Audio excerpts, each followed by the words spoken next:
Bueno, la verdad es que el título de la charla es el mejor nutracéutico del mundo y yo tengo que explicar por qué. Y lo tengo que explicar en 10 minutos. Y yo lo voy a explicar en 3 palabras. Restaura la homeostasis intracelular. Y ya está, ya se ha terminado. Suficiente. Y ahora lo que tendríamos que explicar un poquito qué es esto de restaurar, qué es esto de la homeostasis y qué es esto de intracelular. Empecemos por la A, empecemos por restaurar. Todos hemos entrado en casa porque tengamos que arreglar la cocina o lo que sea, y entonces ha venido un artista a arreglarnos esto, a intentar dejárnoslas como nuevas. La verdad es que aquí tenemos suerte. Tenemos un gran artista, porque es verdad que Inmunocal es un producto excepcional, el artista es muy bueno, pero ya el problema que tenemos ahora son los pollaques. Pues ya que estamos aquí, vamos a arreglar esto, pues ya que estamos aquí, vamos a arreglar lo otro, pues ya que estamos aquí, vamos a. Y es imposible que Inmunocal funcione en una parte del cuerpo y no en otra. Es verdad que si tenemos un tejido, un terreno de secano y ponemos una gotita que vaya un poquito humidificando ese terreno, no me muevas la mesa, por favor. Eh, lo primero que llegará a esta humedad es al sitio donde cae la gota y después seguro a la zona que esté más seca. Pero si seguimos dándole esa gotita, esa gotita, esa gotita, al final todo el terreno se va a volver terreno de regadío. Es decir, el cuerpo es uno y con Inmunocal no podemos arreglar esta zona y no arreglar la otra. Hay cosas que se arreglarán antes y cosas que se arreglarán después. Está claro que el primer sitio donde va a actuar es y lo primero que va a arreglar son las vías de eliminación del cuerpo. Tanto es el hígado como los riñones y como los pulmones. Pensemos que en el hígado tenemos una concentración de glutatión de 7 a 8 milimoles litro, que en el riñón está en 4,0 milimoles litro y que en los pulmones están 2,9 milimoles litro. Y estas 3 zonas tienen una concentración de glutatión mucho mayor que en ninguna otra parte del cuerpo, porque es la que tiene que eliminar, sobre todo todas las toxinas y todas estas cosas, entonces necesita más glutatión que el resto del cuerpo. Es los primeros sitios donde van a actuar. Pero también pensemos que si la función que tiene va a ser neutralizar radicales libres, sabemos que esos radicales libres se producen en las mitocondrias dentro de las células por la respiración celular, por el consumo de oxígeno. Es decir, en el consumo de oxígeno que se produce en el ciclo de Krebs, el 95% de ese oxígeno se va a transformar en agua, pero el otro 5% nos va a dar radicales libres. Y es ese metabolismo de la glucosa con oxígeno lo que nos va a proporcionar esa cantidad tan grande de radicales libres. Y tenemos otro órgano, el cerebro, que es curioso porque es el 2% del peso corporal, pero produce el 20%, consume el 20% del oxígeno de todo el cuerpo, por lo cual es un sitio donde también va a ser muy sensible a los radicales libres y muy sensible a la actuación de Inmunocal. Es curioso que en un mes y medio, uno se nota que tiene más optimismo, más claridad mental. Qué interesantísimo para personas mayores, ya toda esta neblina que están teniendo le desaparece. Es decir, el cerebro es otro sitio donde el inmunocal va a actuar muy rápidamente, pero va a actuar a todos los niveles del cuerpo, a todos los niveles del cuerpo. Es correcto que en principio a lo único que le tememos es a esta parte. Recordáis que este aminoácido, la cisteína, con ese radical SH, ese radical sulfidrilo, que la gente que llevan ese radical se le llama mercaptanos, del latín mercurio captans, que quiere decir que es el mayor eliminador de metales pesados, de xenobióticos y de muchas cosas, y que ese radical SH, cuando suelta ese hidrógeno, es lo que se le llama bueno, el principal neutralizador de radicales libres, un equivalente de reducción se le llama en bioquímica, porque ese hidrógeno va a soltar ese electrón para neutralizar el radical libre que sea. Otra consecuencia que va a tener es que esa eliminación de metales pesados rápida y de xenobióticos rápida pudiera tener crisis curativas. Pero fijaros que todos estos tóxicos y todas estas toxinas y estos metales pesados muchas veces se almacenan en el tejido graso. Y el tejido graso es el último al que va a llegar la circulación y al que va a llegar inmunocal. Es decir, cuando tenemos más radicales libres de la cuenta, una de las cosas que ocurre es que los hematíes, los glóbulos rojos, estos que van por la sangre y que son los que transportan el oxígeno, son nada más que carros que llevan el oxígeno, no tienen núcleo, no son células, pero estos tienen una carga electronegativa en la membrana que hace que se repelan unos de otros y que esto hace que la sangre se licúe. Cuando hay más radicales libres de la cuenta con la enfermedad y sobre todo también con la edad, se pierde esa carga electronegativa de la membrana del hematíes y hace que los hematíes se vayan pegando unos a otros y van por la sangre lo que llamamos apilamiento de hematíes o hematíes en pilas de moneda, que quiere decir que la sangre se espesa y cuando la sangre se espesa no irriga nada y al último sitio donde va a llegar es a ese tejido graso, donde se acumulan principalmente todas esas toxinas y todos esos metales pesados.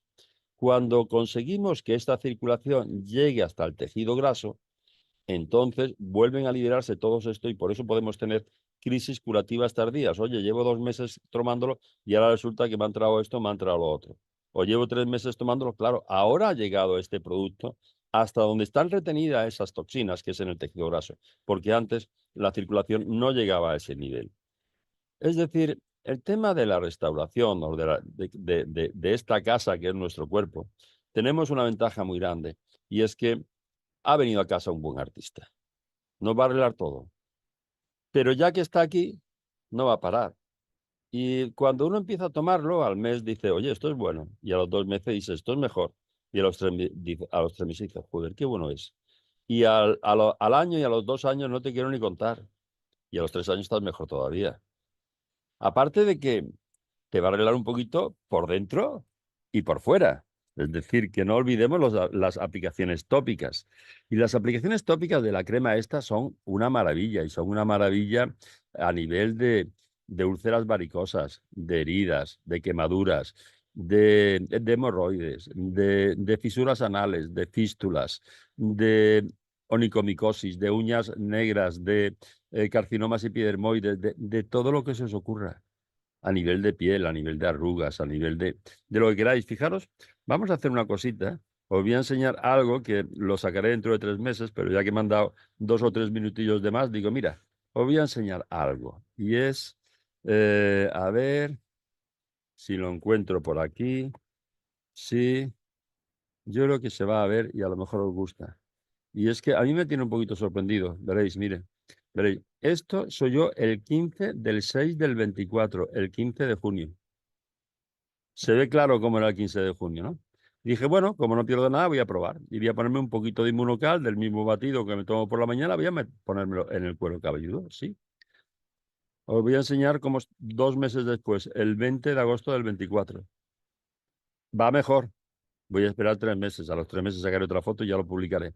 Pero las aplicaciones de Inmunocal son, no podemos hacer daño.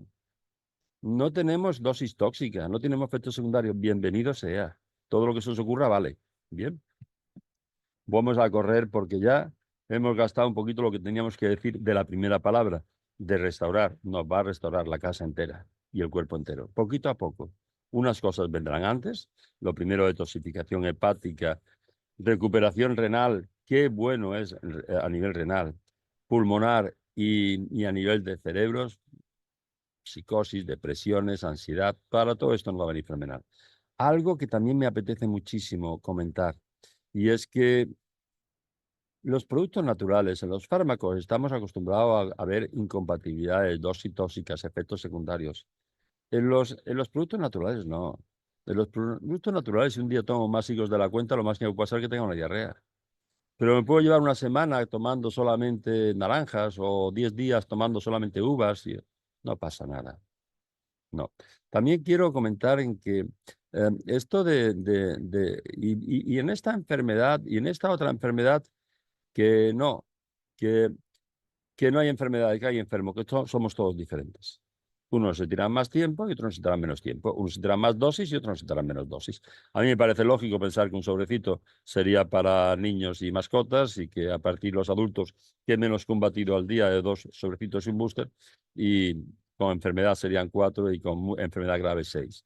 Pero todos vamos a ser diferentes. Vamos a ir a la segunda palabra. Esta que decía, bueno, ya hemos visto el tema de restaurar, vamos a ver ahora el tema de la homeostasis.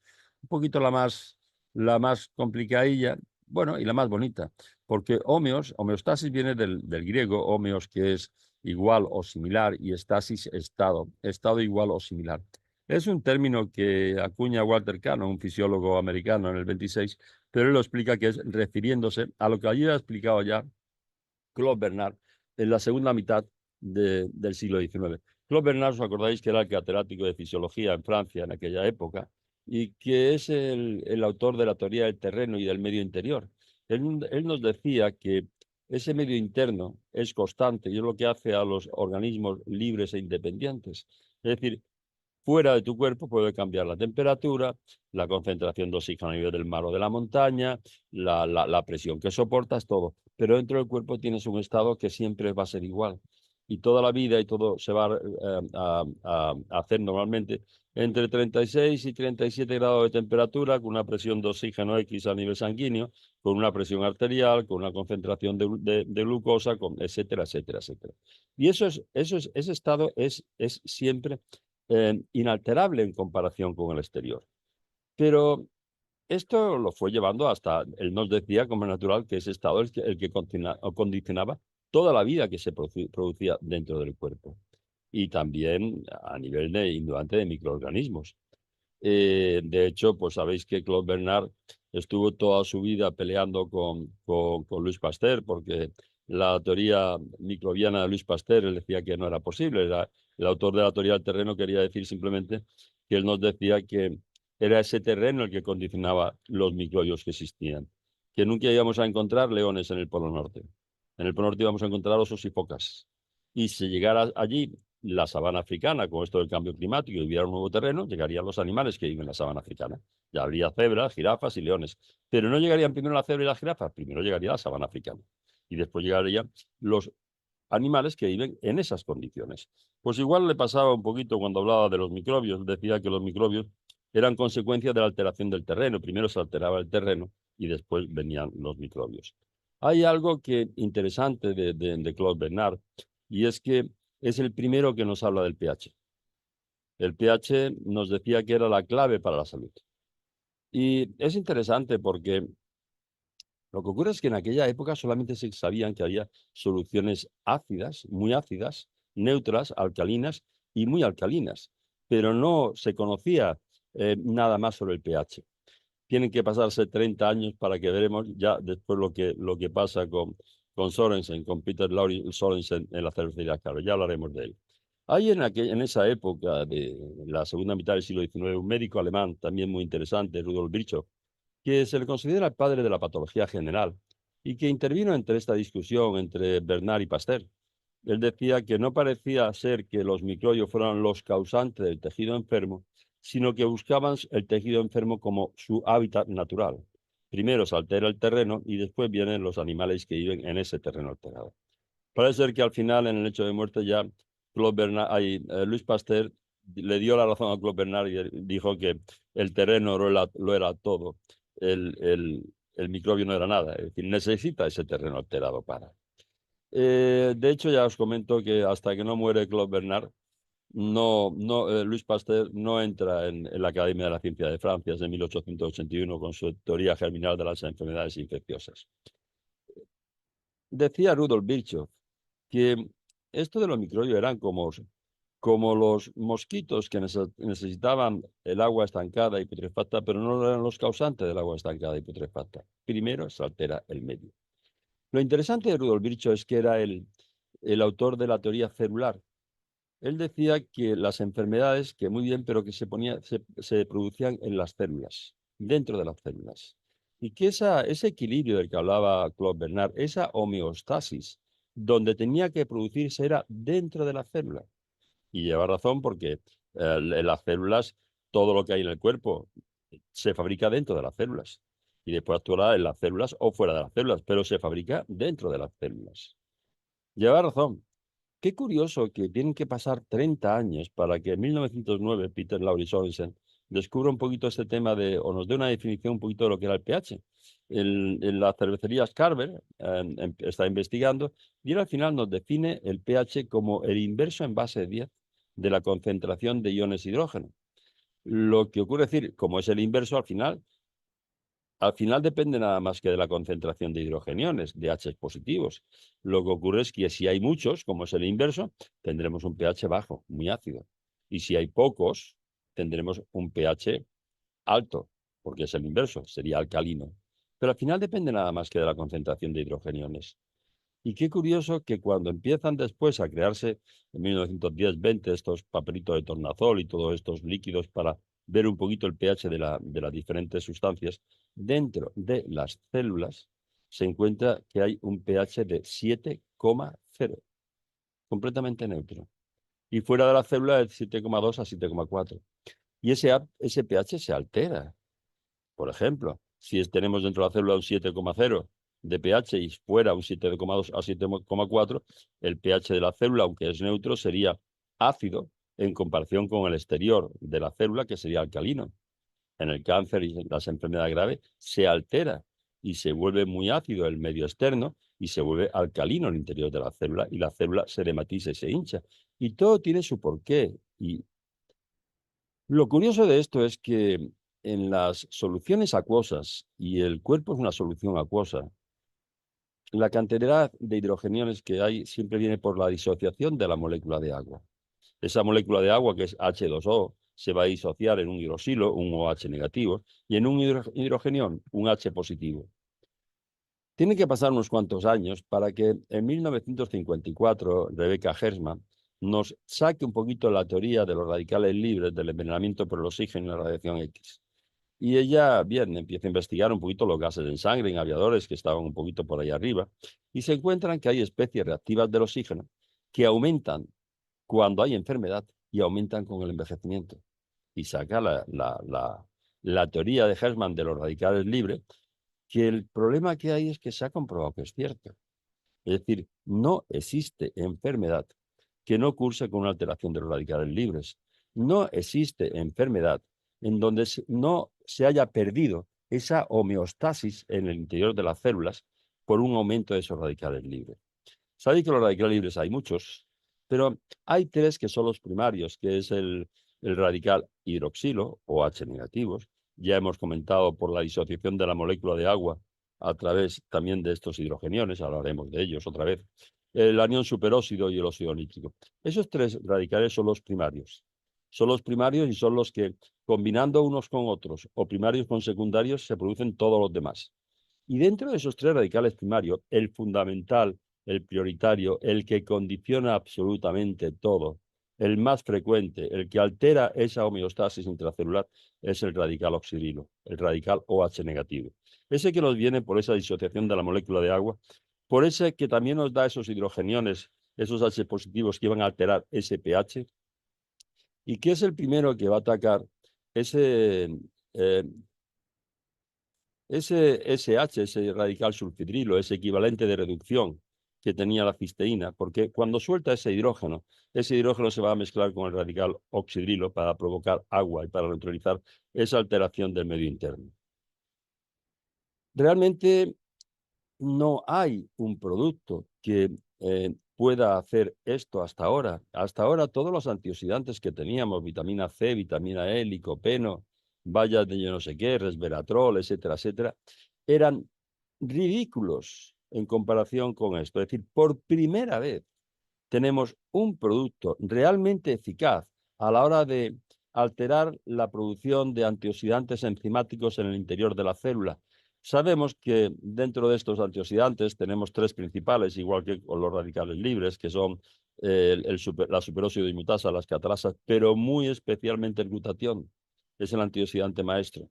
Me pasa igual que con los radicales libres, que tenemos tres fundamentales, el radical oxidrilo, el anión superóxido y el óxido nítrico, pero el radical oxidilo es el que condiciona toda la alteración de ese pH intracelular y esa homeostasis intracelular. Bueno, pues ya hemos hablado un poquito de esta homeostasis, de lo importante que es recuperarla y que tenemos un artista que es capaz de recuperarla. Ya hemos dicho que esta restaura la homeostasis intracelular. Y ahora tenemos que hablar un poquito de qué quiere decir esto de intracelular. Y esto intracelular quiere decir que las enfermedades, lleva razón Rudolf Virchow, se producen en las células. Es decir, el cuerpo está constituido por hidrato de carbono, por grasas y por proteínas. Pero los hidratos de carbono y las grasas son fuentes de energía y estructurales de las membranas celulares y cosas por el estilo, pero el cuerpo funciona gracias a las proteínas. Gracias a las proteínas que lo forman y además que se comunica. Todas las hormonas, todas las, en fin, los mediadores, todas estas cosas siempre son proteínas. Las proteínas las tenemos muy pequeñitos, tenemos dipéptidos como este azúcar que se utiliza de sustituto mucho del azúcar, ¿Stevia? no, la stevia no, el aspartamo. El aspartamo es un dipéptido. Hay tripéptidos, como por ejemplo es el glutatión. El tamaño no es lo fundamental, es decir, hay proteínas importantísimas como puede ser la insulina, que tiene 4.800 aminoácidos, y otras que son tremendamente grandes, como puede ser las tetinas que están en el tejido muscular, que pueden llegar a tener hasta 30 y 35.000 aminoácidos, uno detrás de otro. Pero todas esas proteínas, todas sin excepción, se producen dentro de nuestras células. Cuando tomamos proteínas extrañas, las proteínas son aminoácidos, que son los ladrillos que lo forman, y que tienen un enlace peptídico que une unos aminoácidos con otros, que tiene una característica muy curiosa, y es que funcionan como las cuentas de un collar y van a girar en cualquier sentido del espacio según las cargas electromagnéticas que le influyen. Y esto hace que una proteína esté continuamente cambiando de forma, que todavía ya nos gustaría saber un poquito del porqué de esos cambios de forma. Muchas veces, es decir, pensamos que lo sabemos todos, y fijaros simplemente que, por decir algo, en las mitocondrias hay, creo que son unas 780 proteínas descritas que están continuamente cambiando de forma. Son nubecillas energéticas que se fusionan unas con otras, que se separan. Es decir, realmente sabemos muy poquito de todo esto. Pero sí sabemos que todas las proteínas que forman nuestro cuerpo, todas las proteínas que tienen que comunicar nuestro cuerpo en un sentido o en otro sentido, tienen que ser producidas dentro de nuestras células, en nuestros ribosomas, y con el visto bueno, la frecuencia y las instrucciones que tenemos en el ADN.